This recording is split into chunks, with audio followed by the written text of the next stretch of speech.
deviendrais, aux yeux du président de la République, si je n'ai pas fait ma 3e dose, un irresponsable et donc un non-citoyen.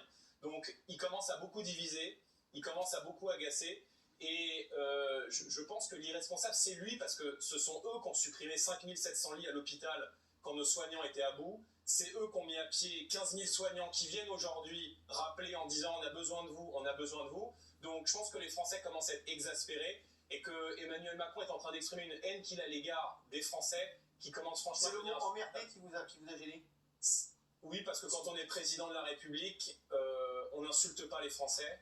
Quand on est président de la République, encore une fois, on n'explique pas qu'il y a 2 catégories de citoyens avec des responsables, des irresponsables. Le problème, c'est que si leur vaccin fonctionnait très bien, qu'il permettait de casser la circulation. Je vous rappelle qu'au mois de juin, c'était tous vaccinés, tous protégés, faites 2 doses et les jeunes vont avoir la liberté. Je vous rappelle que les jeunes ont beaucoup souffert.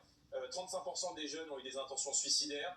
Les jeunes ont très mal vécu le confinement, ils ont très mal vécu le second confinement, ils ont été bloqués chez eux, tout était fermé, les lieux de vie étaient fermés, les facs étaient fermés, les partiels étaient en distanciel. Or aujourd'hui, on leur dit vous êtes vaccinés, il va falloir encore une 3e dose, une 4e dose, ce truc est sans fin, et en plus ils ont des privations de liberté puisque les boîtes sont fermées et qu'un certain nombre de partiels se font à distanciel. Vous auriez fait quoi? Vous auriez fait quoi? Déjà, j'aurais pas fermé 5700 lits à l'hôpital. Mais vous auriez fait quoi sur la vaccination? La vaccination, vous étiez au pouvoir. On voit aujourd'hui que le vaccin, tous les médecins le disent, protège des formes graves, mais il n'empêche pas la circulation de l'épidémie. Enfin, vous auriez vacciné que les personnes à risque? Ma tranche d'âge ne risque... Enfin, je veux dire, le nombre de morts, là, on regarde sur le mois de décembre, 0,19 ans, 0 mort. 0,34 ans, je crois qu'il y a 8 morts. C'est triste, mais en proportion de 67 millions d'habitants, ça mérite peut-être pas. Donc c'est ça, donc votre stratégie aurait été de vacciner que les personnes à risque. La moyenne de décès au mois de décembre, c'est 79 ans.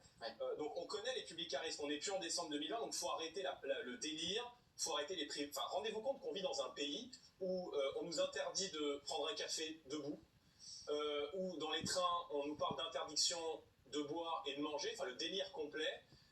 On ferme un certain nombre de lieux comme des boîtes alors qu'on peut avoir des tests à l'entrée, faire entrer que des gens qui sont négatifs. On rétablit le port du masque en extérieur. Enfin, je veux dire, moi je vois que vous êtes sur les plages, il y a des gens qui sont dans l'eau qui se baignent pour le masque, il y a des gens qui font des footings sur la plage avec le masque.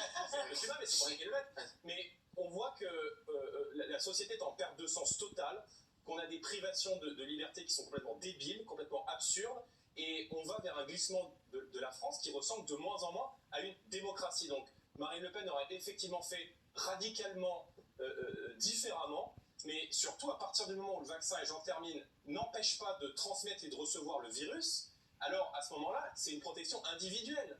Donc si vous estimez que vous êtes à risque, que vous avez des comorbidités, faites-vous vacciner. Mais on peut déplorer qu'il y ait 5 millions de Français qui ne soient pas vaccinés. Croyez-moi que ce n'est pas en les insultant comme le fait Emmanuel Macron qu'ils auront confiance dans le gouvernement. Alors Mathilde Panot,